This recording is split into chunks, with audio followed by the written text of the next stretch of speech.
भिवानी के रोहतक मार्ग पर देर रात्रि को हुआ सड़क हादसा, 5 घायल 3 गंभीर। बताया जाता है कि इको गाड़ी के द्वारा हादसे को अंजाम दिया गया है। 2 मोटरसाइकिल हादसे में हुई शिकार। 2 व्यक्तियों को कदम हॉस्पिटल में करवाया भर्ती, 3 को सरकारी अस्पताल में करवाया भर्ती।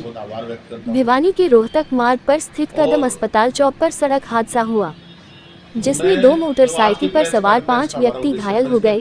बताया जा रहा है कि पांचों व्यक्तियों में 3 व्यक्तियों की हालत फिलहाल गंभीर बनी हुई है, जिनको निजी अस्पताल और सरकारी अस्पताल में भर्ती करवाया गया है। वहीं मौके पर भिवानी पुलिस के अधिकारी पहुंचे हुए। स्थानीय लोगों ने बताया कि यह हादसा इको गाड़ी के द्वारा हुआ है। कदम अस्पताल की तरफ से एक गाड़ी औद्योगिक क्षेत्र की तरफ आगे बढ़ रही थी, तो वहीं भिवानी शहर से गांव बावला की तरफ जा रहे मोटरसाइकिल सवार व्यक्तियों इको गाड़ी टकराए। आखिर यह हादसा कैसे हुआ, इस मामले में फिलहाल भिवानी पुलिस सीसीटीवी फुटेज की छानबीन कर रही है। रोहतक जिले में और उसमें भिवानी जिले की ज़्यादा से ज़्यादा संख्या में वहाँ भागीदारी हो और मजदूर वर्ग के जो लोग हैं उनकी बात हम अपने आदरणीय जो राष्ट्रीय अध्यक्ष हैं डॉक्टर उदित राज जी, प्रदेश के अध्यक्ष हैं श्री उदय भान जी और हमारे जन जन के प्रिय और युवा साथी भाई दीपेंद्र हुड्डा जी और हमारे प्रदेश के प्रभारी दीपक बाबरिया जी वहाँ आएंगे। उनके सामने हम अपनी कुछ मांगे रखेंगे। तो असंगठित कामगार जो लोग हैं एवं जो कर्मचारी लोग हैं उनकी मांगों के लिए हम वहाँ बात रखेंगे और इन बातों को लेकर हम 29 तारीख को एक राज्य स्तरीय सम्मेलन करने जा रहे हैं। इसके अलावा जो आज हम देख रहे हैं हरियाणा प्रदेश में पूरे भारतवर्ष में जो मनरेगा मजदूर हैं उनका बजट घटाया गया है, 40% घटा दिया गया। वो जो बजट घटाया है उसके बारे में भी हम अपना इस संगठन के प्रति 29 तारीख का जो हमारा प्रदेश स्तरीय सम्मेलन है उसके बाद हम जिला स्तर पर उनके लिए विरोध प्रदर्शन करेंगे। और मैं आप लोगों के माध्यम से मोदी जी से एक बात पूछना चाहता हूँ।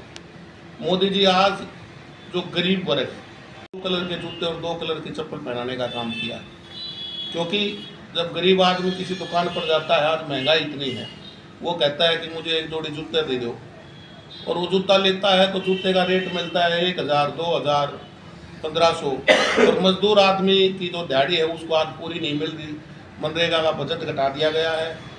काम आज जो मजदूरी है उसका अच्छी तरह मजदूर नहीं कर पा रहा है और इसी कारण वो जो दुकानदार है वो उसको बोलता है भाई सस्ता तो मेरे पास है नहीं। सस्ता ना होने के कारण फिर वो दुकानदार बोलता है तेरा जुगाड़ करा दूं और वो मजदूर का जुगाड़ कराने में वो क्या करता है, दुकानदार उसको अलग अलग कलर के 2 जूते या 2 चप्पल दे देता है, भाई ये पहन ले तेरा जुगाड़ हो जाएगा। और गरीबी के कारण वो मजदूर आदमी आज हरियाणा प्रदेश में ऐसे हालात पर आ गया है कि उसको 2 कलर के जूते और 2 कलर की चप्पल पहनने को मजबूर किया गया है। ऐसी परिस्थिति में हम उन लोगों के साथ हैं और उन लोगों की लड़ाई लड़ने के लिए हैं। और आपको मैं बता देता हूँ, हमारी जो हिमाचल प्रदेश में सरकार कांग्रेस की है जिसके मुख्यमंत्री आदरणीय सुक्खू साहब हैं, वहाँ पे जो 100 दिन का रोजगार हमारा मनरेगा मजदूरों पर था उसको 150 दिन का काम 150 दिन मजदूरी का काम करने का काम किया गया है।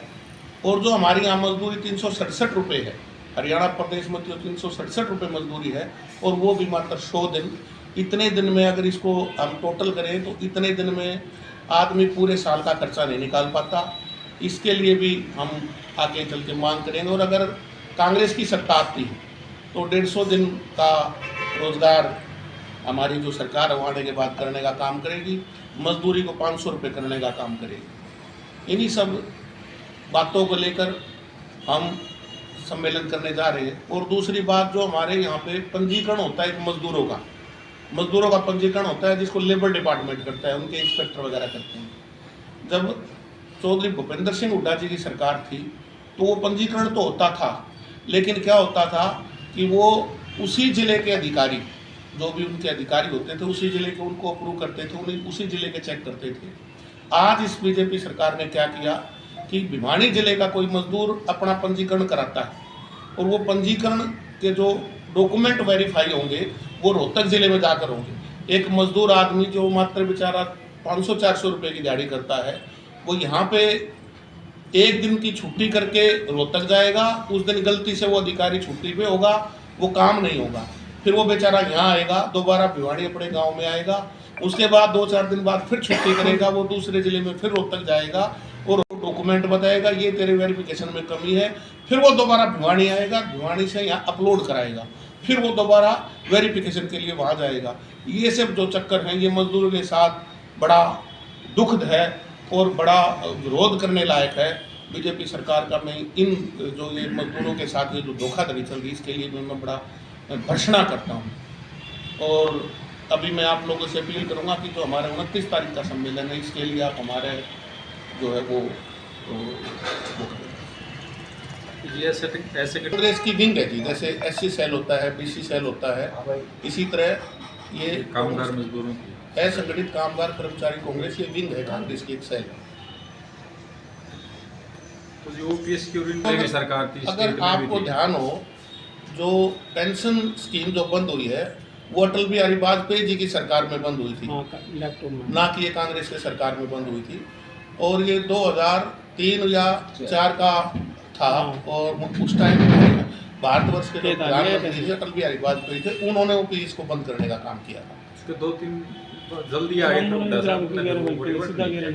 उचित नहीं समझा। 10 साल रहे, लंबा टाइम होता है 10 साल। हाँ, 10 साल लंबा टाइम होता है। क्या था कि वो योजना तब बंद हुई और उसका नकारात्मक प्रभाव एकदम से किसी चीज़ का नहीं आता, इसलिए ना तो किसी ने मांग रखने का काम किया और ना उस टाइम वो ध्यान आए। अगर मांग रखते तो केंद्र के सतर पर राहुल गांधी जी ने खुद एक्सेप्ट किया कि वो OPS आते ही लागू करेंगे और जहाँ जहाँ कांग्रेस की सत्ता आई है वहाँ OPS हमने लागू भी किया है। राजस्थान में लागू करने का काम किया हमने, OPS हिमाचल प्रदेश में लागू करने का काम किया। मैं हिमाचल प्रदेश का एक उदाहरण देना चाहता हूँ। एक कर्मचारी था जो OPS लागू नहीं थी हिमाचल प्रदेश में, जब बीजेपी की सरकार थी तो उसको पेंशन मिलती थी 1275 रुपये, और जैसे ही हमारी कांग्रेस की सत्ता हिमाचल प्रदेश में आई उसको OPS लागू हुई, उसको OPS लागू हुई। हाँ, अब पुरानी पेंशन स्कीम जैसे ही लागू हुई, लागू होने के बाद उसको 38,000 रुपये कुछ मिलने लगे और 38,000 कुछ उसको मिलने लगे। उसका कहोगे तो मैं आपको नाम भी शेयर कर दूंगा और उसका डाटा भी शेयर कर दूंगा। जहाँ जैसे मजदूरी का एक सिस्टम होता है पूरे भारतवर्ष में, कहाँ किस तरह का विकास है, किस तरह का सिस्टम है, वो उस तरह से जहाँ जहाँ हमारी सरकार आई वहाँ वहाँ आपने उसको 100-150 रुपये बढ़ाने का काम किया है। वही इसी तरह हमने ये मजदूरी हिमाचल प्रदेश में बढ़ाने का काम किया। अच्छा, जिसमें 500 दे रहे हैं आप मनरेगा?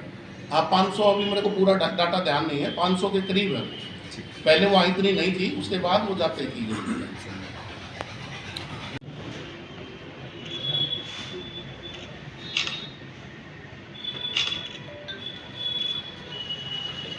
बहुत बहुत बधाई हो इस बार की। प्रधान जी बताइए निहाल हो गए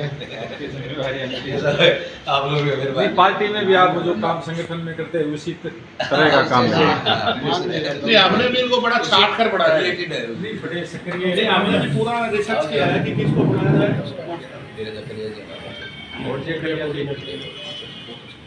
तो हमने भी पूरा वो किया है सक्रिय, और इनका नाम आप भिवाड़ी में कहीं ले दो वही बता देंगे। बिल्कुल नहीं, ऐसी बात तो नहीं है। ये सब बैठे मेरे सामने का प्यार प्रेम है। आपने लंबे टाइम रोडवेज में जो काम किया है उसी का हमारे दिल सक्रिय है जी, हमारे बढ़िया छोटा साहब कहते हैं आओ जी मेरे मीडिया जी मीडिया जी।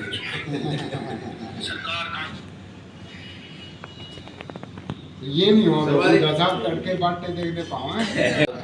सर्वप्रथम तो हमारे अध्यक्ष श्री तनवीर जी यहाँ भिवानी पहुँचे हैं। इस छोटी काशी भिवानी पहुँचने पर मैं अध्यक्ष जी का बहुत बहुत तहे दिल से हार्दिक स्वागत करता हूँ।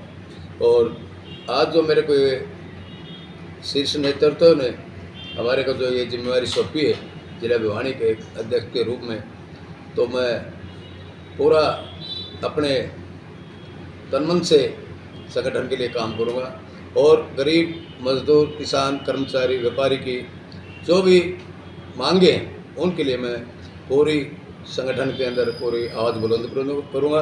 और सभी हमारे जो सीनियर लीडरान हैं उनको भी मैं यह भिवानी की जो हमारे मज़दूरों की भवन निर्माण के हमारे जो साथी हैं, जो हमारे भवन निर्माण से संबंधित काम करते हैं, हमारे मजदूर हैं, उनकी भी मैं आवाज़ बुलंद करने का काम करूँगा।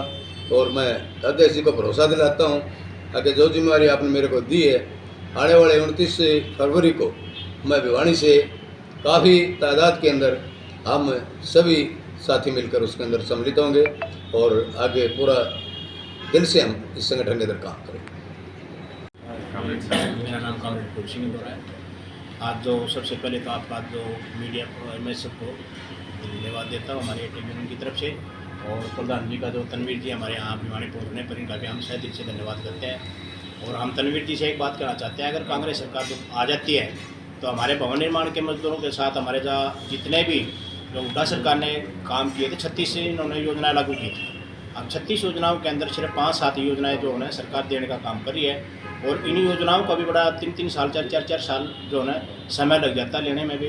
इन्होंने भाजपा सरकार ने बोला था कन्यादान की राशि जो हम 3 दिन के अंदर देने की काम करेंगे, लेकिन 3-3 साल बीत जाते हैं। उसके भी दोबारा बार में हमने अपील करनी पड़ती है। कई बार तो हम जो है CM विंडो भी लगा चुके हैं, उसका भी हमारे पास कोई भी तक समाधान नहीं हुआ है। और हम अगर आने वाले समय के अंदर कांग्रेस सरकार आ जाती है तो हम सरकार से गुनाह नहीं करेंगे इनको जो कभी भी। और हम सन 2024 के अंदर हम इनको ये कहेंगे कि आप जो जितना मजदूरों के साथ और किसानों के साथ जो अन्याय किया है उसका आपने भुगतान भुगतना पड़ेगा। सन 2024 के अंदर आने वाले समय के अंदर हम मजदूर और किसानों को अपनी एक ताकत का जोर अंदाजा दिखा देंगे।